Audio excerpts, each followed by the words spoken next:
the dreamers. We dance through the night in our bones, we can feel it. Aiming for the stars against the sky.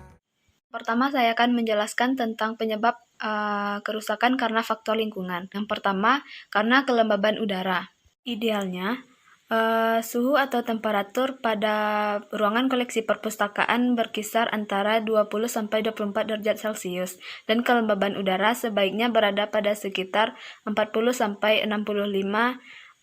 RH. Salah satu cara untuk mendapatkan kondisi yang seperti direkomendasikan oleh Odgen adalah dengan memasang AC selama 24 jam sehari selama 7 hari dalam seminggu. Salahnya, tidak semua perpustakaan bisa memasang AC karena pemasangan AC tersebut mengeluarkan biaya operasional yang cukup besar. Jika hanya dipasang setengah hari saja, maka kelembaban udara tersebut otomatis akan berubah-ubah. Kondisi ini akan membuat kertas menjadi semakin cepat rusak. Perpustakaan telah terlanjur memasang AC, maka sebaiknya AC tersebut dilakukan setengah hari saja dengan suhu antara 26-28 derajat Celcius. Hal itu dikarenakan karena mencegah terjadinya fluktuasi temperatur pada siang dan malam hari.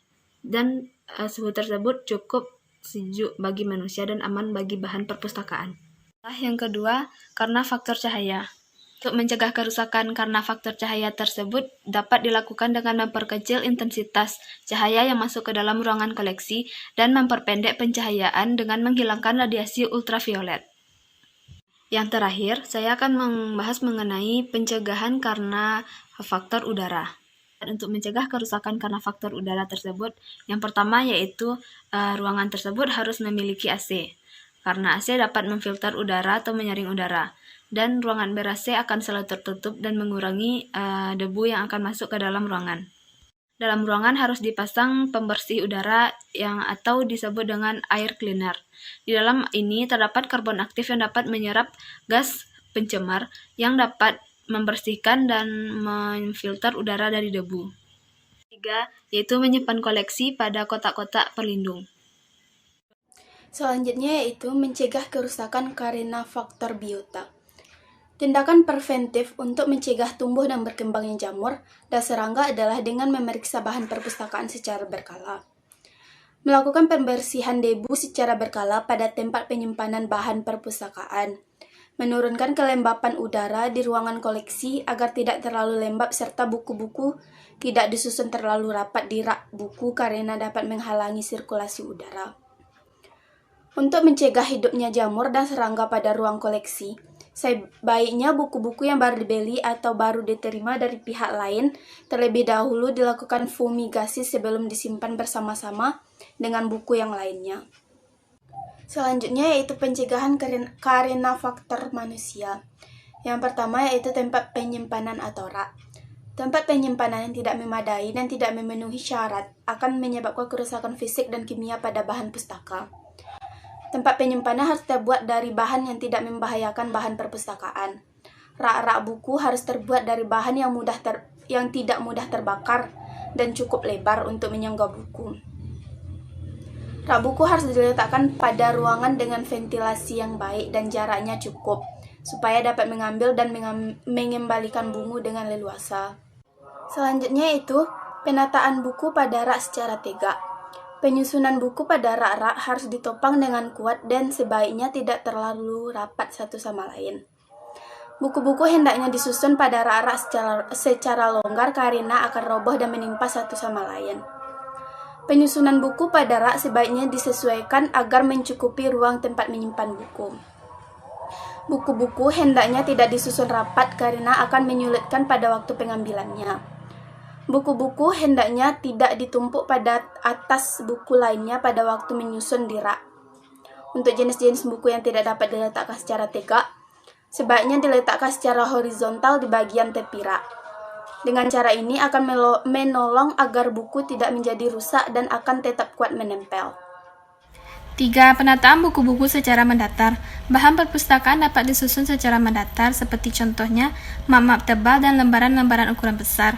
Baiknya tidak disusun bertumpuk melebihi setengah dari tinggi tempat.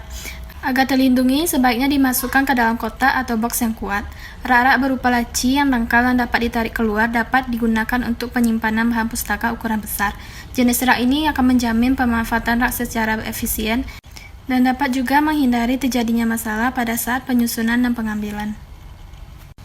4. Menyimpan buku ukuran besar atau lebar. Jangan meletakkan buku yang terlalu lebar dengan posisi vertikal pada rak buku biasa, dan tidak mungkin menyediakan rak khusus untuk meletakkan buku-buku yang terlalu lebar di ruang pengolahan.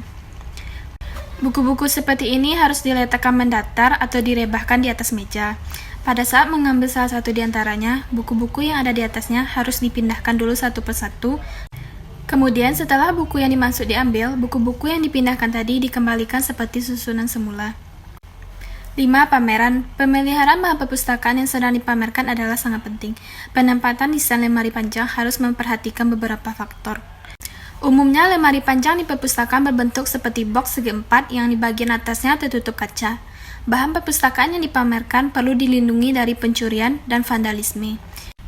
Kondisi lingkungan perlu dimonitor untuk mengetahui tingkat kelembapan dan suhu udara. Intensitas cahaya dan kandungan ultraviolet harus ditekan serendah mungkin. Jilitan buku tidak boleh terlalu kuat dan harus diletakkan pada alas yang lembut. Selanjutnya, penjilidan. Penjilidan yang kurang baik sering diterapkan pada buku-buku perpustakaan tanpa mempertimbangkan keselamatan informasi yang ada di dalamnya. Pustakawan harus turut memikirkan apa yang dibutuhkan oleh buku dari jilidnya dan harus tahu tipe jilidnya yang baik bagi perpustakaan. Kegiatan reproduksi seperti reprografi, fotografi merupakan usaha pelestarian informasi bahan perpustakaan. Namun pelaksanaannya yang kurang hati-hati akan dapat menimbulkan kerusakan fisik pada bahan perpustakaan, seperti melakukan fotokopi untuk buku-buku yang jilidnya kuat sehingga jilid buku menjadi rusak dan bahan perpustaka yang rapuh menjadi hancur. Pencegahan kerusakan karena bencana. Bencana biasanya datang tak terduga dan di luar kemampuan manusia. Oleh sebab itu perlu adanya perencanaan kesiapan dalam menghadapi bencana. Contohnya, mempersiapkan lemari khusus untuk jenis-jenis koleksi tak ternilai dan mempersiapkan peralatan pencegahan kebakaran di ruang perpustakaan.